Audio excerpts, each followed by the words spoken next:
What's up, H-Town and all around?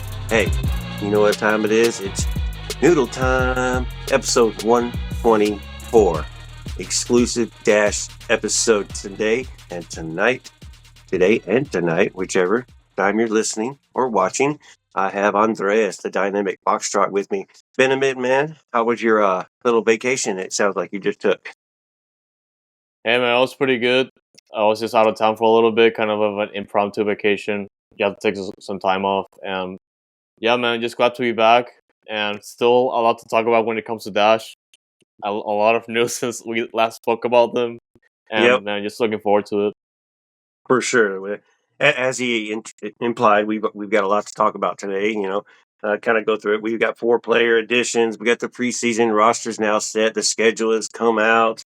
Damn, the The schedule jersey out link. like 2 months in advance. That's crazy. Yeah, I like that. And then and we'll save the end the other news that everybody needs to get their own opinion for last. But man, if you're ready to get into it, let's just get right into it.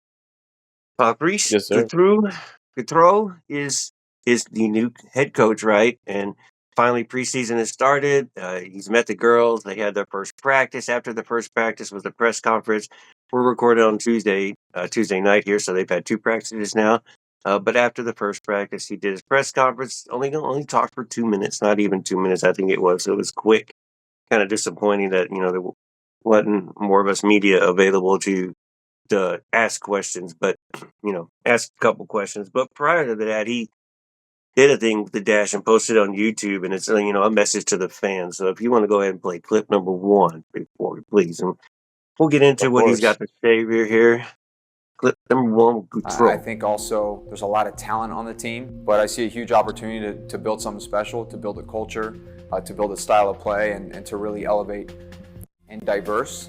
And it's prepared me for this opportunity, being under 4 different head coaches, also having very different roles as an assistant, being from volunteer to full-time to almost first-team assistant responsibilities to IDP coach. So I've kind of done everything under the sun when it comes to being that role. And then in addition to that, building clubs, increasing team rank. Say the fans, I empathize with you. I know you deserve more. Just know that the goals and the standards that we want to create go far beyond than just, let's say, just reaching playoffs. So we want to create a real standards-driven culture. We want to really develop a team identity that really shines. Town, hold it down. So that video you can go see on the Dash's YouTube channel and other social medias. But just hearing him talk again, this is now the second time we've got to hear him talk. First time was the opening press conference. Now, what are your now you've got a week under them. You hear him talk some more. Give me your more. I guess your initial thoughts again. Reinitial thoughts, huh? Honestly, I feel very optimistic, and I know this is something that we've said over the past few years with new head coaches and all that. But obviously, when you hear him speak, and I highly recommend tuning into the press conference with Hercules Mangano and himself in the Dash YouTube channel. But like this guy in particular, like just the way he pretty much teaches about the game and just tells us how he wants the Dash to play. For me, it tells me a lot where he stands in the approach for this team. We spoke previously about this team kind of being pre-built heading into the offseason before the head coach or the GM was announced. But still, I feel like with his presence and him saying all these things, I think he has a good understanding where he wants his players to play and how to utilize the roster to the fullest of his ability and efficiency. Because the season's still gonna be long, and we still have to rebuild, and even hopefully make it to the playoffs in his first year, which will be incredible. Obviously, a lot of the things have to be like said, or just put into practice, or better said than done. But yeah, I'm looking forward to it. Obviously, there's still a lot to see how he approaches the game, but overall, on paper, I feel very confident. 37, done everything under the sun. That doesn't mean he's been fired and he's moved on to the next thing. He's evolved and he's grown and he's getting promoted and promoted and promoted. He's doing everything pretty quick, and he's doing it he's like he said, he's not doing it on his own. He's been under 4 head coaches. He's learning a lot. And he's taking a lot from what he's learning, and now he gets to implement it. And he understands, as he said, he's to the fans too. He understands the fans, and it kind of hit home. We haven't had anything in the whole entire tenure of the Houston Dash, the entire tenure, one playoff game, and it was a loss at home.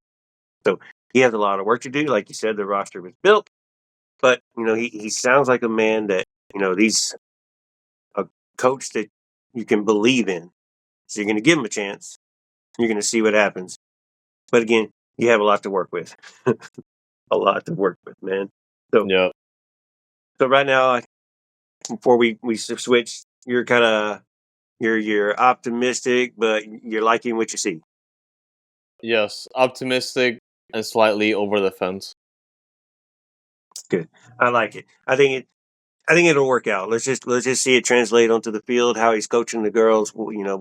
How it turns into the locker room, because if they enjoy the coach, enjoy the way they're playing, enjoy the style they're playing. They'll have fun with each other in the locker room.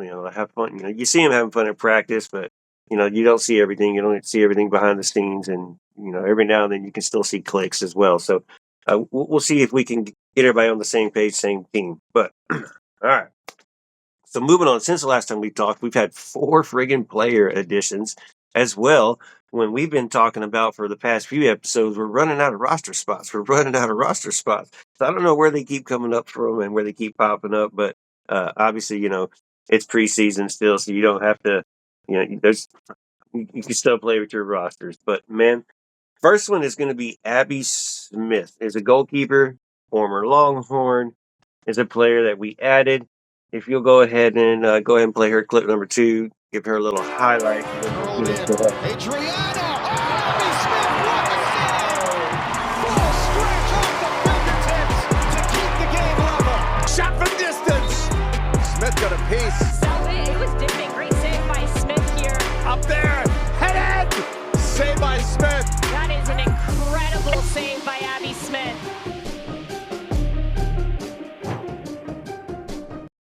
So again, like I said, Longhorn, but quick backstory, she came from Gotham. She only played 1 game last year. The year before that they won the title, she did play 16 games. She was involved with the team in winning that title. Prior to that, she's been in the league, but really hasn't played much overall game status. It looks like she's been a backup her entire career. So coming in, a 3rd string, as long as Hens is not hurt, and turning out to be the potential that she has. But Abby Smith, how do you feel about her? What do you think about her? Can't say no to experience, and the Dash made it quite clear that she's an NWSL champion, and just having her on, it's quite a statement, because she has to fully understand that she's gonna compete against Jane Campbell for a starting spot, and I wish her luck with that. But hey, man, more competition for Jane Campbell means that she's gonna be on her toes, and I feel good about our goalkeeping situation. Yeah, but I'm good. I'm sure Jane is very good at being the number 1. Heather Hens, young, a lot of potential. The Dash believe in her, I believe. She sounds like they believe in her, and she believes in herself too. If you follow her and listen to her, so I think she's the 2. Abby Smith will be the 3. But like you said, Jane Campbell is USA as well. Is going to be going away a couple times to camps and missing a few games. We'll have another friggin' month off where we play another cup against, I guess, Mexican teams again. It's not sure what we'll be doing there, but there'll be time there for games to. I don't know what the schedule was weird, how they had that little time off or whatever it was, but so there'll be time. But I think she's just in that she's security, she's leadership, experience, like you said. But whatever, like you said. All right, moving on. Next one is going to be what's her friggin' first name? Jesus, Maggie Graham. Maggie Graham, who, now that we don't have draft anymore, she is out of Duke University. And so we went ahead and signed her to a contract, I believe, to 2027. We're not too worried about the details, but yeah, 2027 as he confirmed. But coming out of Duke, got a little highlight reel, and this will be number 3. Maggie Graham, long year. Graham gets free.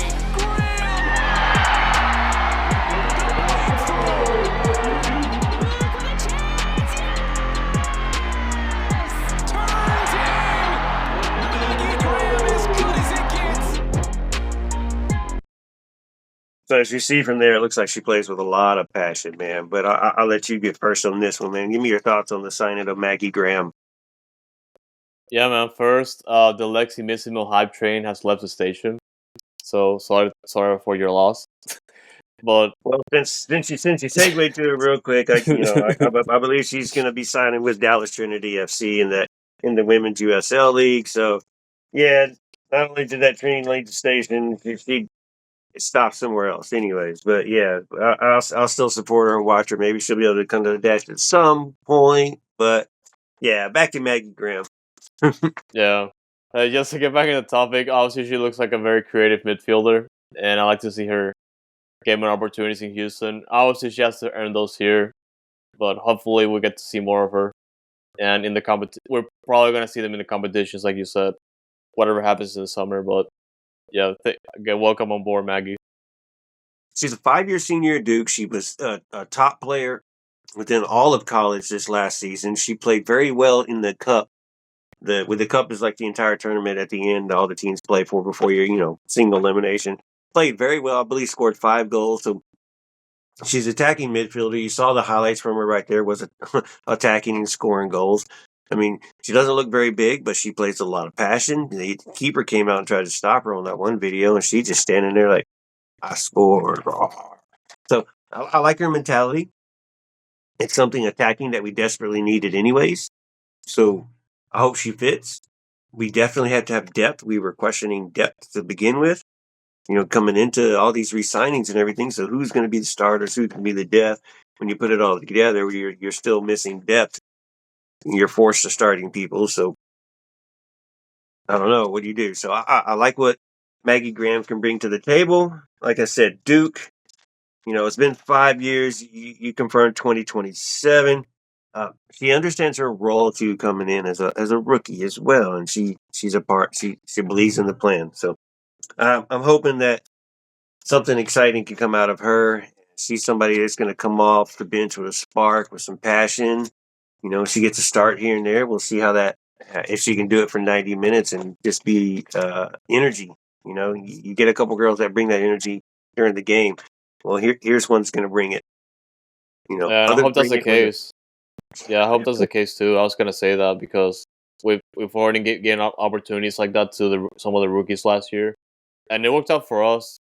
We just hope that it translates over the course of the year, and we actually get results. So yeah, you're right on that.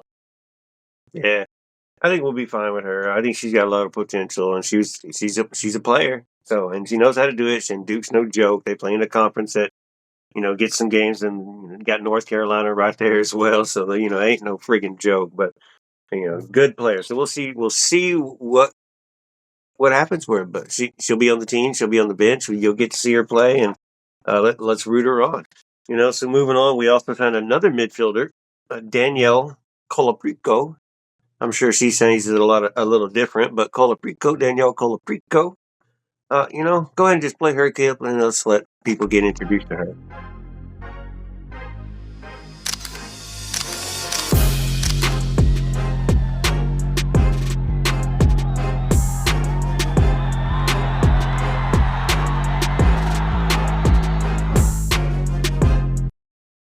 She looks like a meanie right there, and she's been playing for quite a while too. So this is going to be another depth piece with championship pedigree, I believe.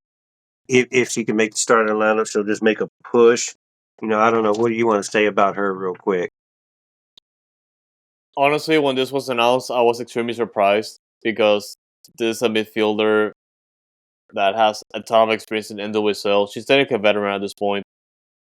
And yeah. I was expecting her to just move on to a team where she's expected to start. And we're already stacked in the midfielder camp. And we signed her up to like a 2-year contract. And even though she's just off to free agency because she just got out of the last contract with San Diego. Yeah. I was very surprised by this. So I'm sure there's like a plan to utilize her or just compete for the starting spot, because this is a pretty good signing by Dash, and even if it's just a dev signing, it's insane, honestly. So I'm pretty impressed. So, like you said, she is a free agent. She played 28 and 29 games in the previous 2 years with San Diego, and she is purely a CDM profile.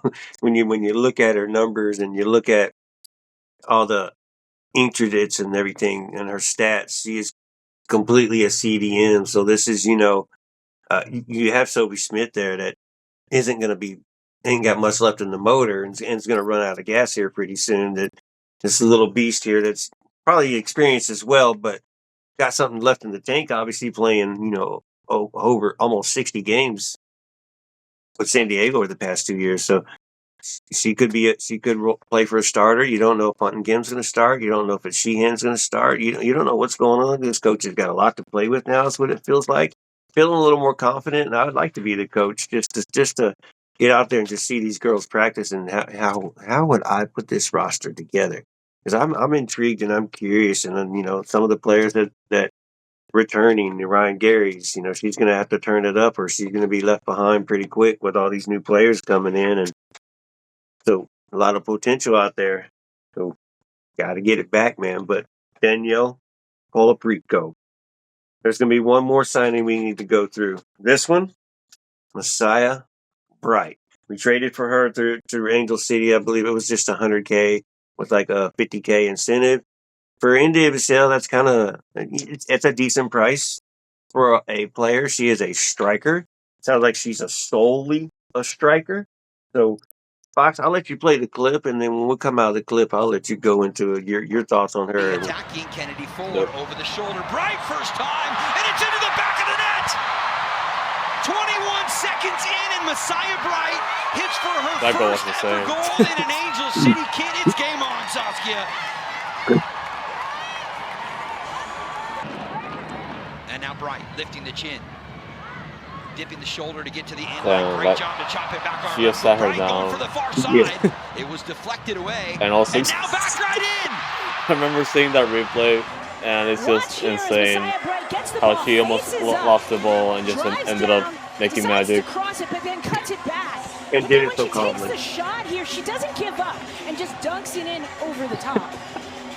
What awareness from the 24-year-old. First one from this side is one more here to the back post. Headed down and in front. Bright almost had one, and I think she might. Did Messiah Bright make it 3? Yes, we see you, Messiah. The hat-trick hero here in the first half, and that makes it 6 for Angel City. Go ahead and give me your thoughts on her. For context, that was a friendly game against one of the Mexican teams. It ended up being 7-0 that she got that hack tricked in. She's not a full-time starter for them. She's been injured this last year. She was rookie of the year before with Orlando, but obviously Orlando doesn't need her. They have exactly what they have over there. So here she is now. It's a pretty good get by the Dash. We could use a little bit more strikers, even though we do have a ton of forwards. And I feel like for me, it could just be like a winger situation we could use a lot more. But obviously, when it comes to this particular signing, for me, it just means that Diana Ordóñez is on watch, and she's going to have to start playing for that spot. Otherwise, things are going to change for her pretty soon. This was a pretty good one, pretty solid. And we just need a goal scorer if Diana Ordóñez doesn't show up. She, to me, when I saw her, was Ordóñez profile. A target striker, feed her the ball in the box, and she's going to find a way to score in the box. And so it's the same profile. So I think that's making Ordóñez should feel better that, hey, if I'm getting replaced with somebody my type. So I'm not getting replaced. I'm just getting pushed. And if I'm not doing well or injured, then my same style comes back in. So when I do come back from injury, I get back my starting job back. Well, I don't know. In many ways you can look at it, but it's somebody that, like you said, is solid, could come off the bench, could fight for that starting position, could keep Ordóñez on a hot seat if Ordóñez isn't performing. Now what do we got? Like 4 friggin' rookie of the years here, or potential rookie of the years on the team? or Ordóñez, Yasmin Ryan, shoot. it's crazy what we're trying to put together here. Once you think about it and put all the accolades together, all these players have. So, man, is it working? Are we starting to, not starting? I've always been optimistic with Jessica O'Neill, but she's been in the freaking hot seat. But is she going to start swaying some fans more her way? I hope so. Hopefully, we'll see. Yeah. But a lot to prove. It's a lot of the same roster, but at the same time, you're getting a lot of these new players, and there's still the preseason. There's still a lot of training to do. They've only had two training sessions to go. So with that, we know their preseason schedule. They've got some games coming up. We've talked about that before. We don't need to repeat it again. I'm sure we'll hear about it or we'll post about it and we'll let you know about it. So just make sure you're following us. And if that's for your place to get your Dash news. If not, we'll just keep a second then. But preseason roster is set. So go ahead and play number 6 and we'll get into this big roster. As you can see it right there. Each one's listed, broken down, goalkeepers, defenders, midfielders, and forwards. Big numbers right there, man. I think it's 32? Yeah, 32 players. 4 of them are non-roster invitees.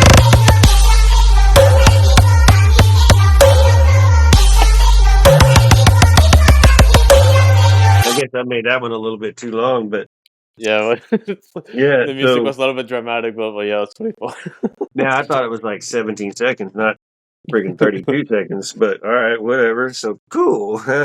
But so 32 players roster on the preseason roster. Obviously, this is not the roster that you can start the season with. So 28 players that are signed through the Houston Dash and 4 non-roster invitees. So anything stand out to you when you're looking at this preseason roster? Like, I would say nothing for now. Like, it was just like, for me, it's just outstanding when it comes to non-roster invitees, because sometimes it's like a little bit of diamonds in the rough, and for the most part, I don't recognize those names. But yeah, it's pretty straightforward for now. I haven't done a lot of research for the invitees for now this year. Since you said something about the invitees are all straight up out of college.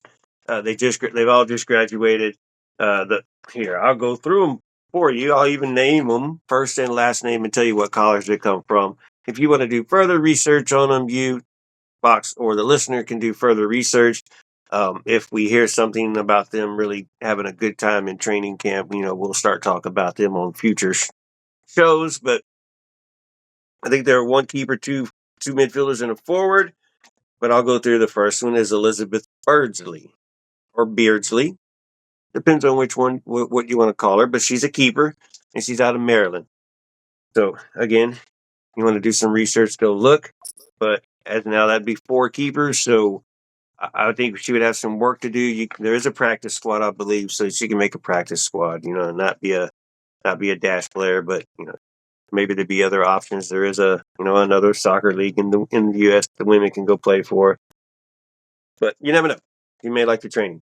So Liz Berkeley playing out of Maryland. The next one is out of Arizona. Let me find her real quick. And I think it is. Yeah, Alexis Theoret. She's a midfielder. Alexis Theoret. She's out of Arizona. And then you're going to have... Yeah, I think I missed one. Where the hell did she go? Oh, okay. Sorry. No, it's going to be Gianna Christensen. Gianna Christensen is out of Arizona, University of Arizona. Gianna Christensen's out of University of Arizona. Alexis Theoret is out of University of Virginia. And then there's going to be Tori Waldeck out of the University of Pepperdine. If anybody wants to do further research on them and kind of snag a scoop for us and let us know anything you can about us, and we'll bring them up. But otherwise, 4 goalkeepers, 9 defenders. None of those are roster invitees. I'll go through them real quick. Chapman, Harris, Jacobs, Tarsi, Katie Lynn, So Matthews, Paige Nielsen, Avery Patterson, Christian Westfall, all listed as defenders. Midfielders, 10 of them. Belle Bree, Gianna Christensen, who's the non-roster invitee, Danielle Colaprico, Maggie Graham, Barb Oliveri. Aha, blew it else? up for you. Yeah. Sarah Puttingham. All right. Oh, you're wearing it. There you go. Yeah. Smith, Delaney Sheehan, and Kiki Van Zetten, who should be back. 9 forwards. I'm going to save one. I'm going to skip one, just like she's doing to us. Michelle Olozi, Messiah Bright, Ryan Garys, Yugi Nakasato, Diana Ordonez, Yasmin Ryan, and Amanda West. And then we'll save the best for last. Ramona Bachman, who have not confirmed shown up to camp yet. So we'll see what's going on with Ramona Bachman. That's what stands out to me with this roster is Ramona Bachman. Where the hell are you? If you're there, I apologize. I haven't been going to practice, but I'm just looking at the pictures and the videos, and I'm not spotting you, and I'm not seeing you post or nothing. I'm just not seeing the videos of you. So you're MIA to us right now. What are we doing, girl? What are we doing, Dash? Are we playing? Are we keeping Bachman? Are we using Bachman as a Bachman's part of this club? What's going on with Bachman? I'm going to start asking those questions whenever I get into some media, hopefully, and get into that press. Like, hey, Bachman, what are we doing with Bachman? But now that I've given you a list of players, did anything stand out to you now that maybe from list of players? I hope Katie Lynn is back fit and ready to go for opening day. I would love to see her be in support for Tarsi. Tarsi will miss some games for international. But otherwise, man, anything stand out? Yeah, you said it first. Initially, Ramona Bachman still missing, and we still don't know where she is. It's kind of like where's Waldo, but yeah, hopefully she appears soon. I've always thought of her as a very essential piece for the Dash last year, even though last year didn't go our way. But yeah, we'll see what happens there. Diana Ordonez still listed with a season-ending injury. Obviously, that could change over time with a condition from last year, but hopefully she gets better soon. And of course, Katie Lynn coming out of maternity leave. Obviously, she's way closer to being match ready by now, and I hope everything goes well. And wish her luck. Yeah, I didn't want to go by those two. I didn't feel like some of those were updated. They were just like copied or just updated the roster by removing names that didn't belong and adding ones that were there that need to be there now. Probably. Yeah. So that like some of those I didn't like trust. But whatever, because I was like season into injury, Kiki Van Zetten. Season into injury, Deanna Ordonez. Obviously, it's not a season ending or she's out there training with the girls. So yeah, it's coming out of last year for sure. But yeah. Yeah. So I'm like, come on, this is dumb. But yeah, I'll lie to you. Since I've got it right in front of me, I'll go ahead and tell you the preseason that the Dash are doing. I'll be nice because I know some people do want to follow. But the team will travel to California next month to complete. That's February, by the way. In the Coachella Valley Invitational as part of the preseason camp, the Dash will open the tournament against San Diego Wave FC on February 16th. Yeah, so February 16th preseason game. Portland Timbers on the 22nd. And then returning to Texas open the 2025 season on March 14th against the Washington Spirit. And to get your tickets and be there for opening day. Come on. You need to be there. Have to double check. Not sure. I think the Dynamo are out of town that weekend. They may be in town, but it doesn't matter. They don't play on the same day, so no excuses. Yeah, they're in town at the same weekend. Washington Spirit on the 14th and ourselves on the 15th. Well, good. You got a doubleheader to go to open up the season. Go to your Dash and then check out your Dynamo the following day. Ooh, that's going to be cool. All right. Yep. Man, all right. So, the schedule, man. Have you seen it? You ready? Yes, sir. Go ahead I'm ready. Clip number 7. Let's go up. And this is again from the Dash video. I thought that clip was pretty cool, actually. Yeah, they did a good job of putting this together.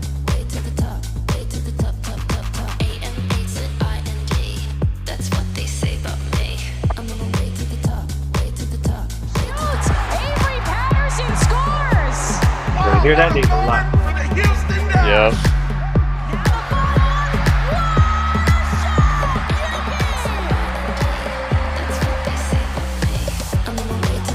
He's our captain. Dave Campbell.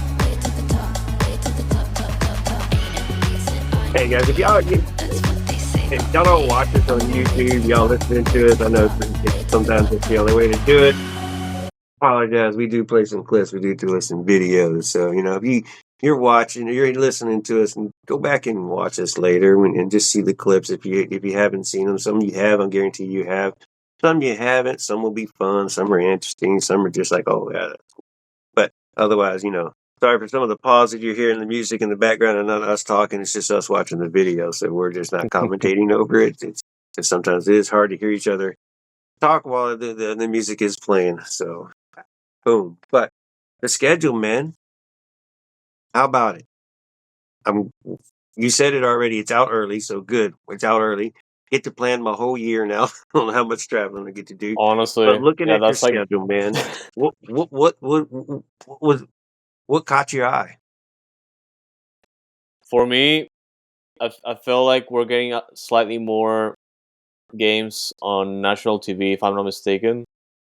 And NWSL channel 18 times. NWSL Plus. and NWSL Plus, yeah. So no, we're not. Yeah, I might be mistaken on that, but still, like we're still somewhat on the national stage with the 7 games we get this year. And the one that you said earlier was the gap that we have in the summer. I'm guessing it's just because they're playing on the Summer Cup still, and we're probably gonna get an announcement on that at some point. But I said that gap between July, we'll see what happens there. And yeah, other than that, the schedule looks pretty solid for me. Obviously, a lot of the NWSL teams have like up years and down years, and of course, the consistent teams are there too. But you play everybody in NWSL twice. Yeah. That's the thing about the NWSL schedule. You're playing everybody twice, no matter what, home and away, no matter what. Yeah, the other thing I wanted to say that we do have 6 weekends for the Dash and Dynamo play at home, so that's something to look forward to. And the first one that I mentioned was March 14th, when Dash hosts Washington Spirit, and then the 15th when Dynamo hosts RSL. And yeah, man, those type of weekends, I circled those on the calendar. They're probably the best days to attend. But of course, as always, go to all the Dash games because they could use your support. But I guess the other last thing I wanted to mention was on national TV we do have 4 games on ION and 2 on ESPN and 1 on CBS Sports Network, and 2 of those games of the schedule are gonna be exclusive on Amazon Prime Video. So watch out for those subscriptions. And I know that it's extremely annoying to just keep up with those types of subscriptions because we do have like 5 different streaming services to watch the full NWSL season. So it's annoying, but yeah, it is what it is. We'll let you know which week the games are, what channel the game's on. Of course, the Dash let you know as well. So if you're following, we'll let you know what channel. But you're segued into the double headers where the Dynamo and Dash are playing on the same weekend. Well, we have 10 Friday games and 8 Sunday games. That's 18 out of the 26 games scheduled throughout the whole schedule. 8, so that means 8 Saturday games as well. So 10, 8, and 8 right there. That's what's crazy. That's what I was counting a while ago when it was the freaking pause. I was making sure I counted how many Fridays were right. So like it's just crazy. So but home games, watch how many home games are Friday nighters. Washington, just to open up the season, is a Friday nighter, right?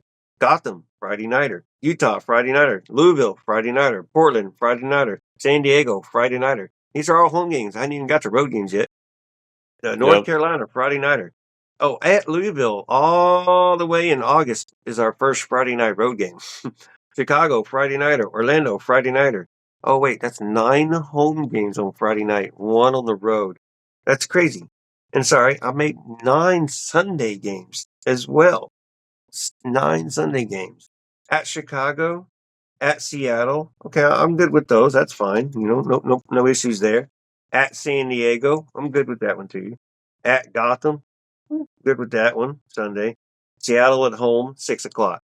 The North Carolina, no, that was home. Sorry. Let's see. At Utah, at Washington, So, geez, man, it's the opposite for Sundays. We got 7 road games on Sunday and 1 at home. That's nuts. Or 8. It's crazy. So, fun, right? Interesting schedule. It's different. We do play a noon game in Washington, D.C., so not our heat. And we finish the season at home against none other than the Kansas City Current. I No, hate sorry. it. That's at Portland. We'll finish our last home game against Kansas City, but our last game is at Portland. So, hopefully, man, get some wins in there. But I'm a believer. I think we say this every year, though. We find a different way to believe, but it'll be interesting to see what goes on during this this camp. One more thing with the schedule. Go ahead and play number 8 for us, just for the fun of it. That's for the calendar right there. You're welcome to freeze frame and look at it. You can find it on the dash. I'm sure when you get to the stadium, you'll find it at the back of it. You get one and take it home. It's always on my phone.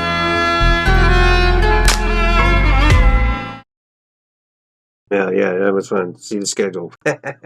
Yeah. Hey, made a clip. Don't waste it. I don't even know what that one was for because really can't.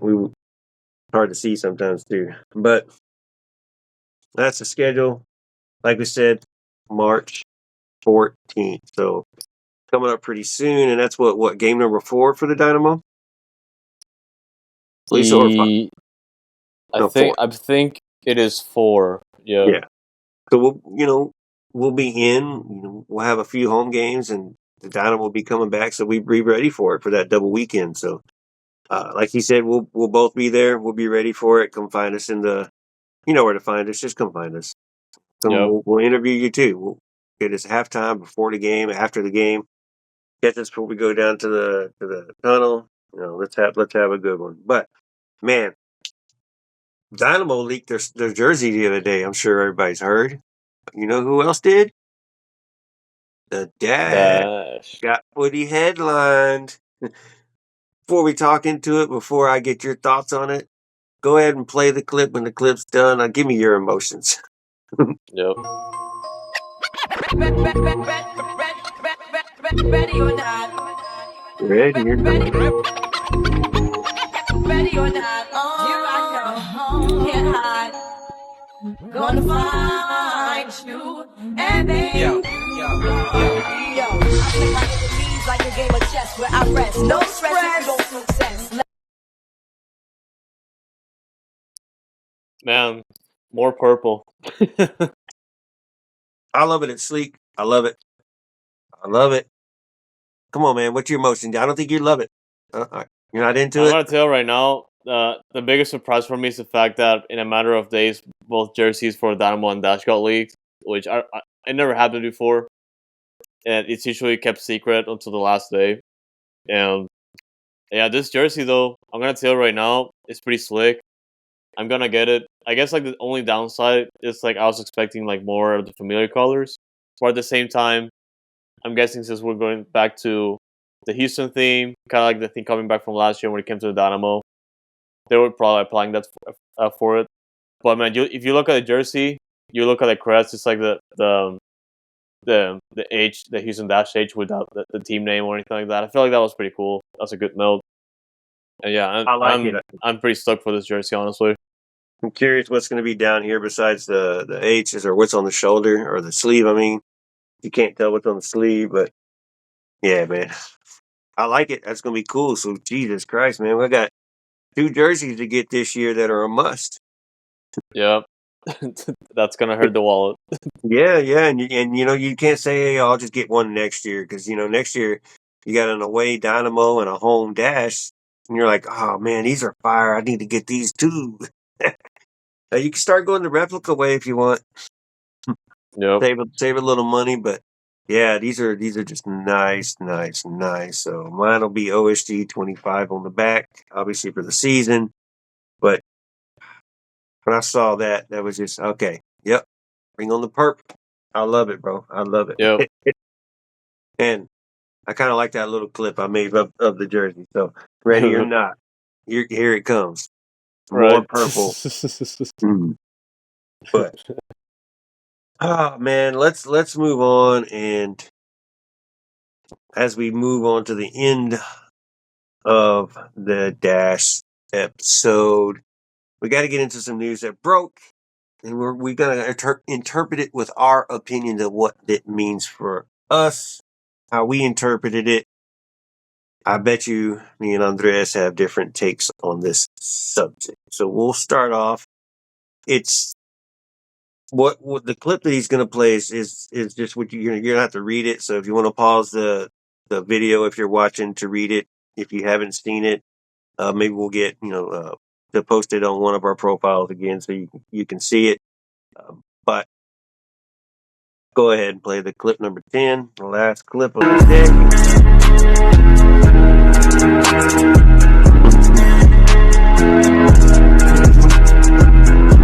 The report coming out.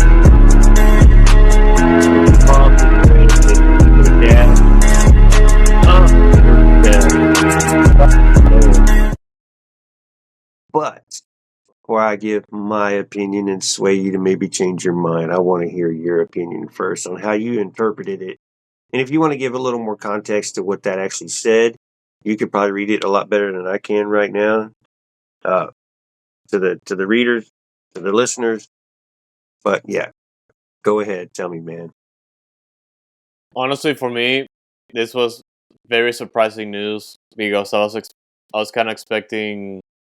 Obviously, coming into when Tetsugo took over the Dynamo and the Dash at the same time, we kind of just felt like he was gonna try and pump out the value to see what he could do for both teams towards like the future.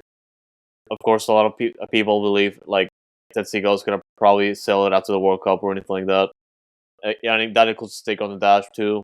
But whenever this type of news came out, Tetsugo exploring more options to just as potential investment options for the Dash.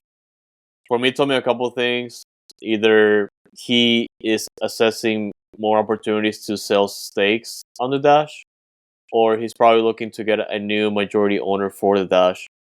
And the main reason I believe that is because whenever someone is trying to get like a third party like investment bank or like a third party assessment company to come over and value something, obviously that means that they're just looking at valuation numbers to see what the actual worth of the team is.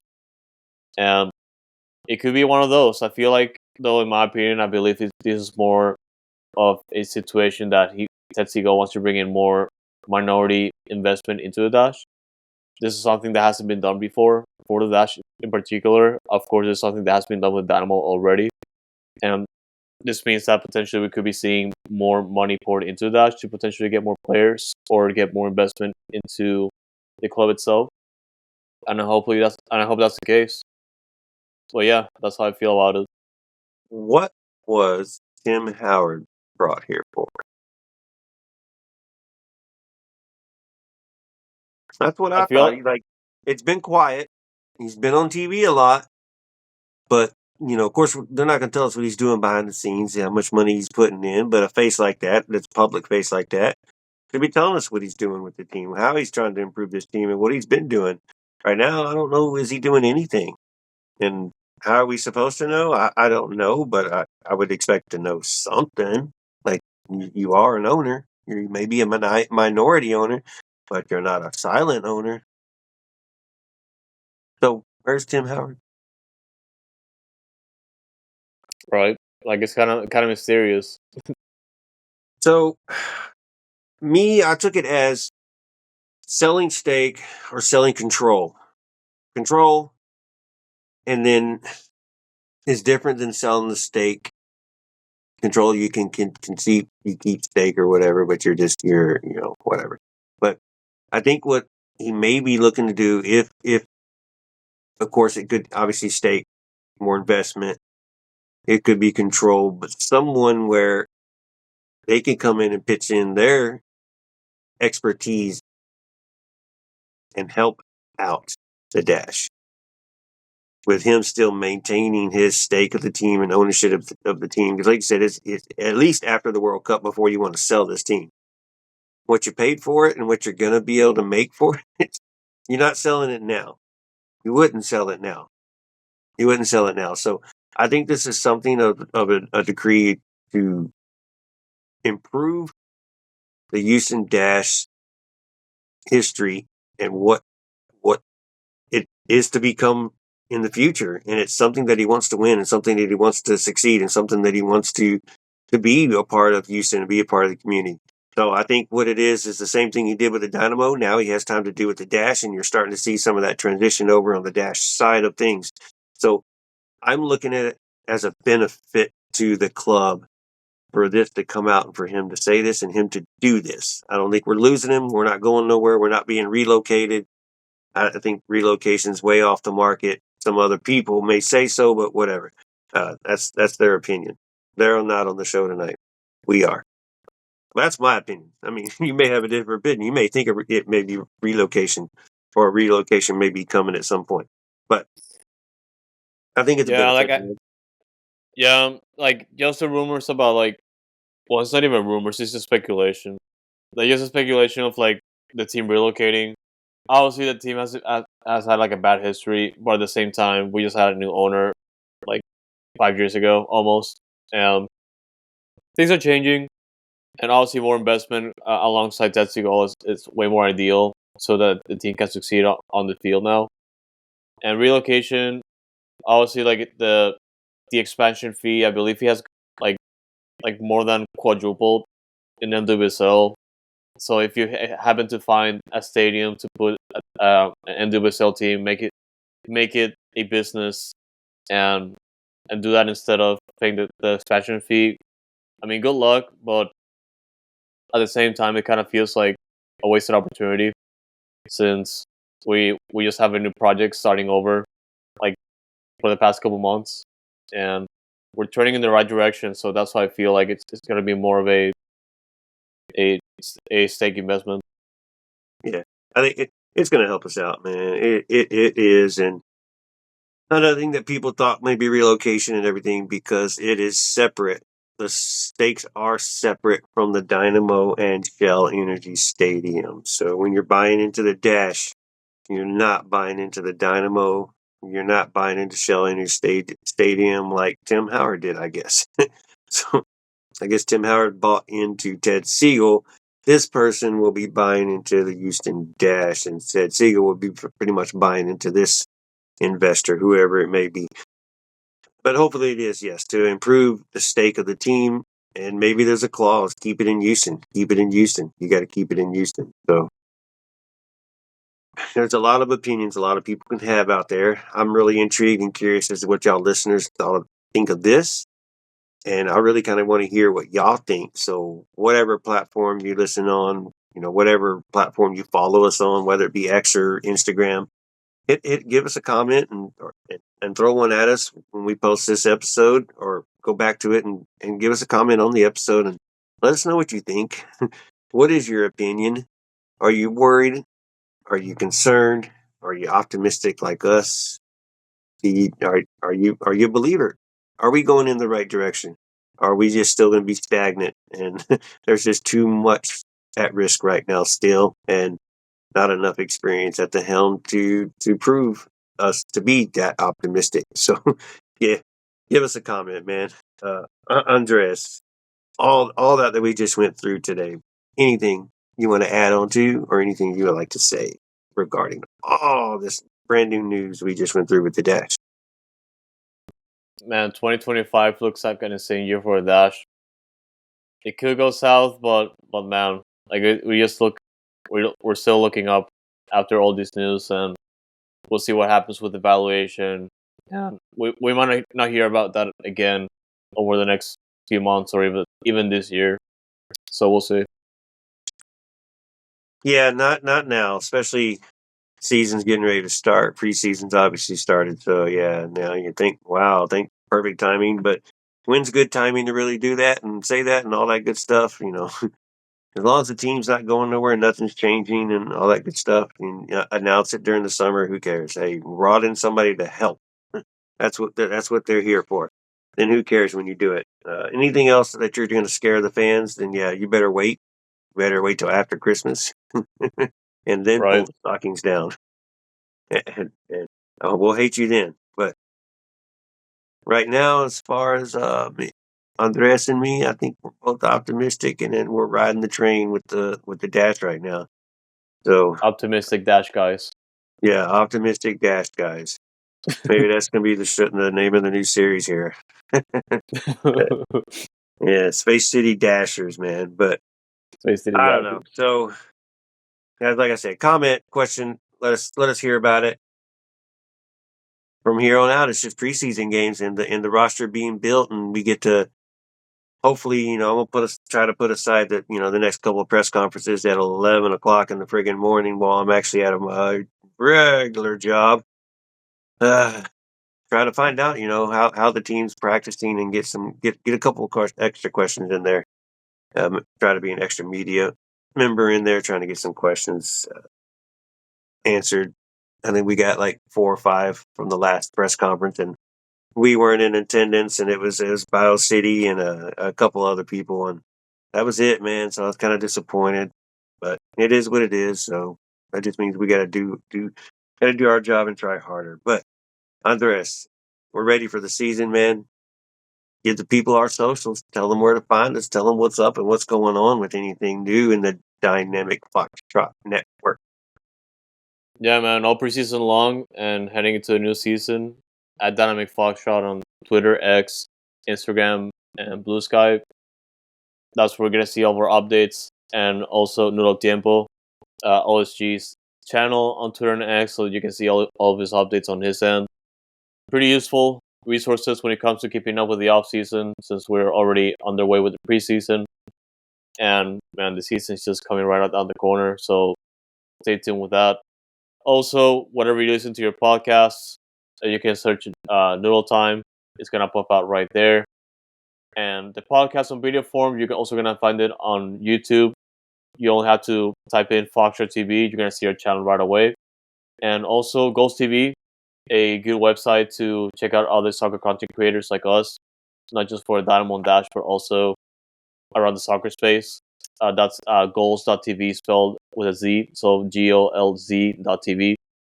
And you're going to see our videos there, but I highly recommend checking that out if you want to see some more content from creators like us. But yeah, man, stay tuned, and we appreciate your support as always, and thank you so much. Hey, and look forward to us. We're going to be on the Dynamo side of things on the Designated Players podcast coming up soon, giving our side of the story for the Houston Dynamo. They're interviewing every team right now, and they picked us to do the Houston segment with them. So you'll be able to look for us there doing on the Houston Dynamo side of things right there as well. So be looking for that later on. That's going to be in a couple weeks into February. But like you said, you know where to find us. And that takes us to the end of the show, where as always, throw our H's up. Peace.